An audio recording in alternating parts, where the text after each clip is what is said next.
नमस्कार, मैं मनीष स्वागत करता हूं आपको अपने इस YouTube चैनल पे। दोस्तों, आज अपन CHSL, CGL और SSC GD के रिगार्डिंग जो इन्फॉर्मेशन आए हुए हैं उसी के रिगार्डिंग अपन बात करेंगे। यहाँ पे बात करेंगे CHSL में जो अभी हाल ही में संपन्न हुआ उसमें कितने परसेंट लोगों ने अटेंडेंस दिया या आप कह सकते हैं एग्ज़ाम दिया। CGL भी अभी एक दो दिन पहले ही समाप्त हुआ, 24 को समाप्त हुआ, उसमें कितने लोग ने अटेंडेंस दिया। और एक आपके GD से संबंधित इन्फॉर्मेशन है कि जो कि GD का फॉर्म भरे जा रहे हैं उससे रिलेटेड एक न्यूज है कि इसका जो आवेदन की प्रक्रिया है वो बोर्ड ने पहले ही कह दिया है कि हम आगे नहीं बढ़ाएंगे। तो तमाम मुद्दों पे हम डिस्कस करेंगे। इससे पहले वीडियो शुरू हो, आपको पता है कि टेक्स्ट बुक आपके लिए लाया है ईयरली और लाइफ टाइम पासेज। अगर आप ईयरली खरीदना चाहते हैं 1 साल के लिए तो आपको 269 पड़ेगा, और अगर आप लाइफ टाइम के लिए चाहते हैं तो 449 पड़ेगा, बशर्ते कि आप coupon code ER Manish use करते हैं। और ये SSC GD हो या CGL हो, CHSL हो या रेलवे हो, बैंकिंग हो, तमाम जो एग्ज़ाम होते हैं इंडिया के 23,000 प्लस मॉक टेस्ट प्लस आप कर सकते हैं 370 प्लस एग्ज़ाम के, यहाँ पे आपको मॉक टेस्ट सिर्फ और सिर्फ एक ही पास में लगाए जा सकते हैं।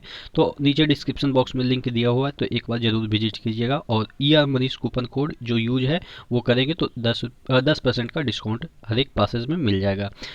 तो सबसे पहले हम CHSL की बात करते हैं जो कि CGL से कुछ दिन पहले समाप्त हुआ था। देखिए CHSL में जो टीयर 1 है परीक्षा, उसमें 40% छात्र शामिल हुए और आपके CGL में तो और भी कम हुए। तो यही जो ट्रेंड है वो आपको देखने को मिलेगा। ये आपका जो ट्रेंड है वो आपके ग्रुप डी में भी देखने को मिलेगा। इससे ज़्यादा मुझे ज़्यादा से ज़्यादा 2-3% और ज़्यादा जाएगा।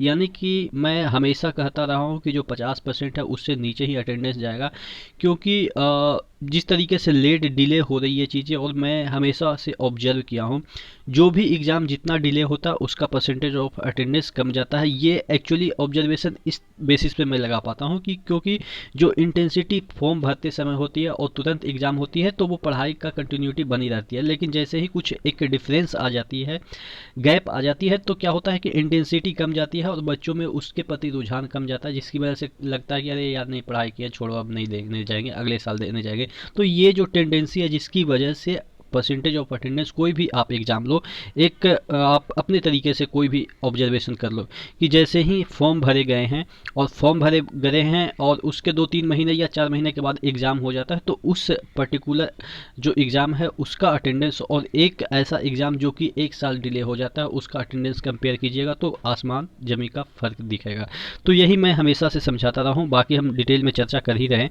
देखिएगा यहाँ पे प्रयागराज से ये जो अमर उजाला है उसने छापा है, कर्मचारी चयन आयोग SSC की ओर से combined higher secondary level CHSL 2020, जो कि 2020 का ही ये वैकेंसी है। टीयर 1 की परीक्षा 4 से 12 अगस्त के बीच संपन्न हुई और परीक्षा में 40.42% अभ्यर्थी शामिल हुए, जबकि 60% परीक्षा छोड़ दी। आप समझ सकते हैं कि 60% लोगों ने छोड़ा है। अब इसमें भी ज़्यादा दिन का डिफरेंस नहीं है, 1 साल भी नहीं बढ़िया से डिफरेंस हुआ है, ठीक है। उसमें भी इसमें 60% लोगों ने छोड़ दिया। और आप ग्रुप डी का समझ सकते हैं कि कब की वैकेंसी है, 19 में ही वैकेंसी आई है, 19-20 21 3-3 साल होने जा रहे हैं, ठीक है। तो इसमें ऑब्वियस है कि आपके अटेंडेंस कमेंगे। उसके बाद जैसा कि आप देखेंगे कि जो आपका NTPC हुआ था उसमें भी बहुत सारे जोन में 46% अटेंडेंस गए हैं, तो ऑब्वियस है कि कम तो होंगे। और इससे कंपटीशन लेवल थोड़ा सा नीचे जाता है। बहुत सारे लोग कहते हैं कि पढ़ने का समय मिल जाता है या पढ़ने वाले स्टूडेंट के लिए समय मायने नहीं रखता है। भाई, पढ़ने वाले लोगों के लिए भी समय मायने रखता है, क्योंकि मैं खुद इस चीज़ को समझ पा रहा हूँ।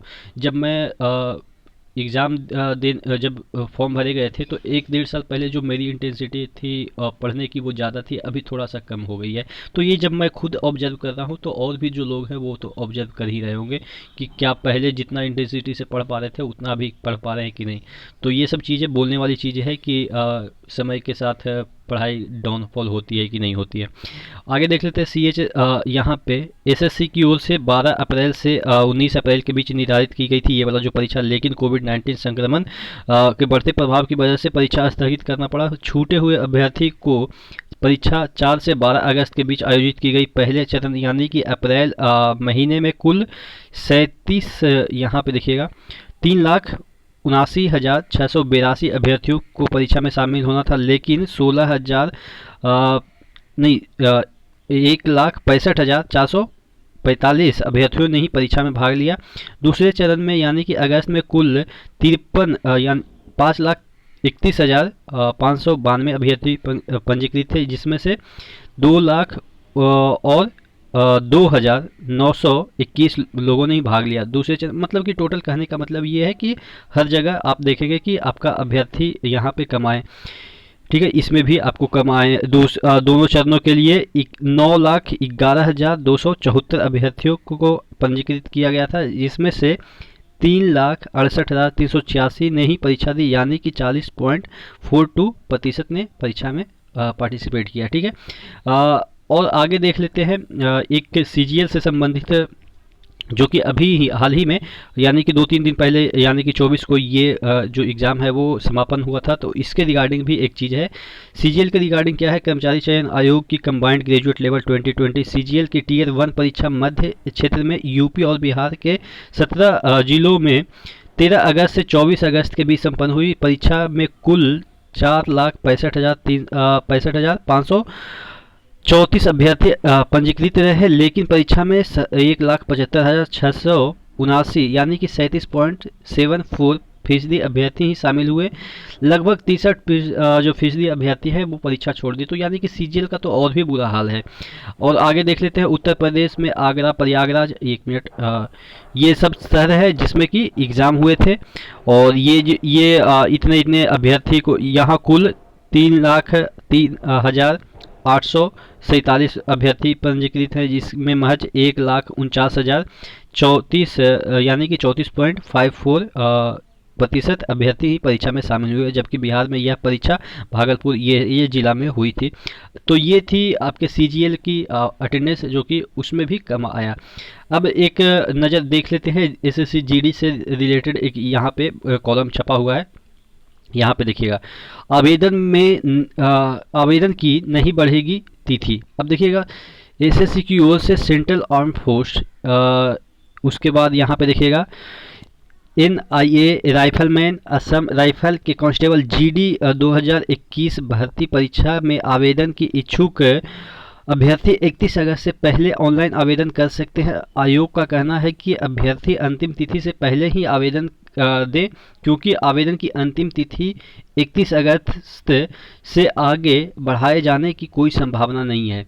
तो कहने का मतलब ये है, एक वार्निंग भी है कि जो ये सोचते हैं कि अभी सर्वर डाउन है और इस तरीके की चीज़ें हैं कि नहीं भरा जा रहा है, तो 31 के बाद टाइम बढ़ाया जाएगा। तो ऐसा कुछ संभावना यहाँ पे नहीं दिख रही है। ठीक है, तो आशा करते हैं कि आप 31 जो अगस्त है, अब ज़्यादा दिन तो बचे नहीं हैं, तो आप उससे पहले ही इसको क्लियर कर लेंगे, यानी कि फॉर्म भर लेंगे। और जो भी इन्फॉर्मेशन आती रहेगी, एसएससी हो या आपके रेलवे हो, उससे जो भी संबंधित न्यूज आएगी आप तक मैं पहुंचाता रहूँगा। तो इसके लिए बने रहिएगा चैनल के साथ। अगर चैनल पर नए हैं तो सब्सक्राइब कर लीजिएगा, वीडियो अच्छी लगी तो लाइक कर दीजिएगा। बाकी शेयर तो होता ही नहीं होगा, क्योंकि बहुत सारे जो ग्रुप हैं वो ब्लॉक रखते हैं, कहीं आप शेयर नहीं कर सकते। तो शेयर वगैरह नहीं भी कीजिएगा तो कोई फ़र्क नहीं पड़ता, क्योंकि वो दूसरे पर डिपेंड हो जाता है। तो चैनल पे नए हैं तो ज़रूर सब्सक्राइब कर दीजिएगा। नेक्स्ट वीडियो मिलते हैं, तब तक के लिए धन्यवाद।